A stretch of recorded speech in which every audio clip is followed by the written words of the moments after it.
Shouldn't need to be in the middle, like. Not really, no. We are back at the Undercover Policing Inquiry. It is Tranche 3, Phase 2, first day of hearings. I am joined by Dave Smith from the Blacklist Support Group. Hello. And Dan Tom. Gilman. Oh, yeah. Who was a witness last time. Today we've got Joe Batty giving evidence this morning. We've got 6 weeks of evidence. No, we've got 7 weeks of evidence. We've got 2 weeks, then we've got a week off, then we're back for another 5 weeks. There's going to be 5 undercover officers giving evidence during this phase. 5 of the women who were deceived by them into long-term intimate relationships, plus another 11 activist witnesses. Joe Batty today, not someone I know, someone both you gentlemen know, as I understand.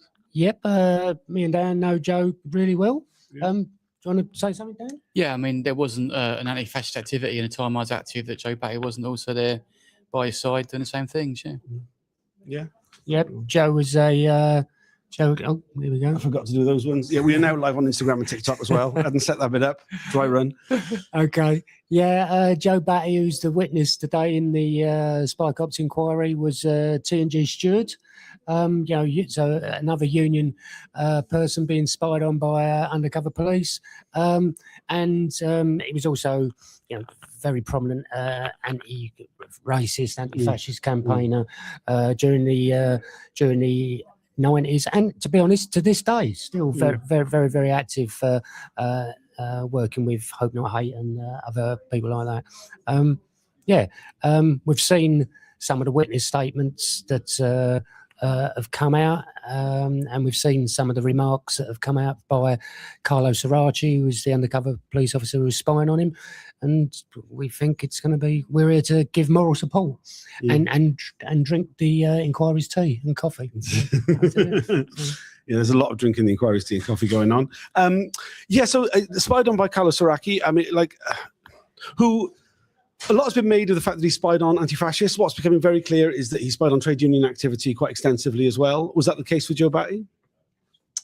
Yeah, I mean, Carlo's supposed to be spying just on anti-fascists, but every report he had, he had 2 reports a week on anti-fascists, and every other report would also mention they've been in the trade union activity, linked to our trade unions, regular reports and feedbacks on trade union activities and demonstrations and pickets taking place. So, yeah, I mean, it was a front, wasn't it? And Carlo was a political police spy, and any politics he came across, he would spy upon it.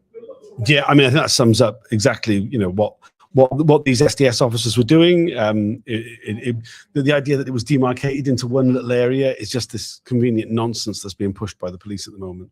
Yeah, I mean, the more you listen to it, and even in all honesty, the police themselves, when they're giving evidence, certainly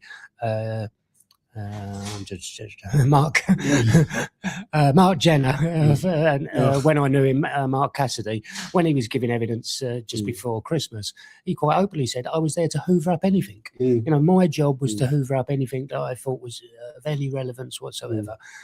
So it's no wonder that they're, when the people that they're spying on are all trade unionists, they're hoovering up loads and loads of information about trade unions. And Peter Francis, when he gave evidence, I think very clearly, probably more than anyone, literally said, individual trade unions have got special branch registry files. And to get a special branch registry file means that special branch deem you as an individual or the organisation as subversive and therefore a target in your own right to spy on. So the union I was a member of had their own special branch registry file. So, any time they came across us, they would feed information into it. And, Joe was a T&G, shop steward, it says it all really. I think it's quite interesting, actually. One of the things Peter Francis pointed out was that normally it took 3 mentions for you to get a special registry file of your own. But if you were a member of a trade union that had a registry file, then it was only 1 mention, and then you got your registry file of your own. Which really sums up how much it's not just that they were also spying on trade unions, but that spying on trade unions was at the heart of what the SDS were doing. Because there's a mindset within the leadership of Special Branch and all of the political policing organisations, and certainly within MI5, that trade unions are potentially a threat to the state. That we're campaigning about deaths on building sites or unpaid wages or health and safety, and they see us as you know, we're potentially going to overthrow, you know, the British state. You know, if only. You know, I mean, if only. Right. But I think there is that understanding within the aristocracy that actually working class political organisation is a threat to them and their domination of society, and they should be worried.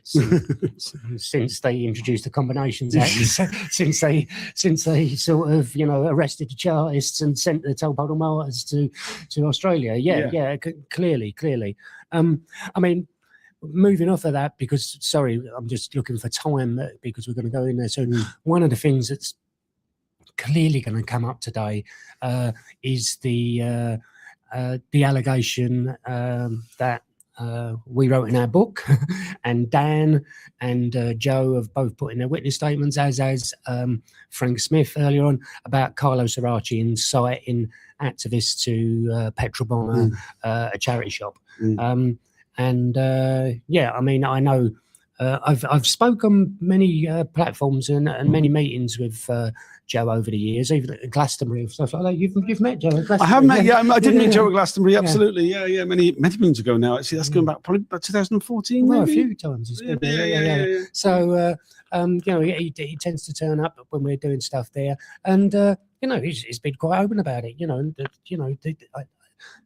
I'll let Dan tell the story.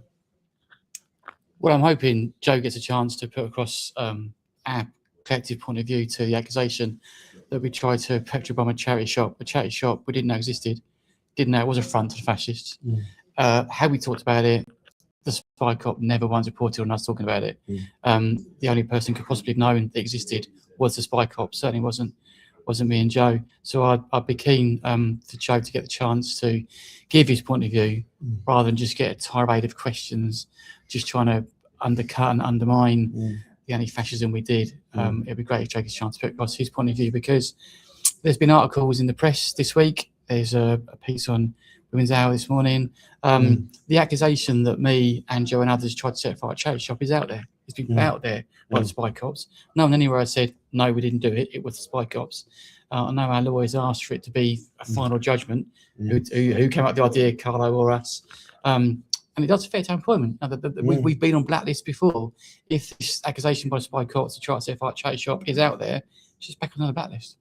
Yeah, and it's the way in which it's a really convenient way in which they smear activists, you know, come up with these harebrained schemes and then report it back as if, you know, they've managed to uncover some secret ploy to do serious violence. Yeah, but given the fact that they're all of their justification for their deployment was that they were going to find, you know, serious criminality, you know, people are going to use violence, people are going to, you know, genuinely, you know, be a threat to democracy, then actually, as Dan said, you know, if it was true that a group of, you know, trade union activists suggested that, you know, they should all go and petrol bomb a charity shop, then you would think that might be the kind of thing that was written in one of his reports. Seeing as he's got fucking 2 reports a week on dross, on where you're going out for a drink and what football team, your bloody all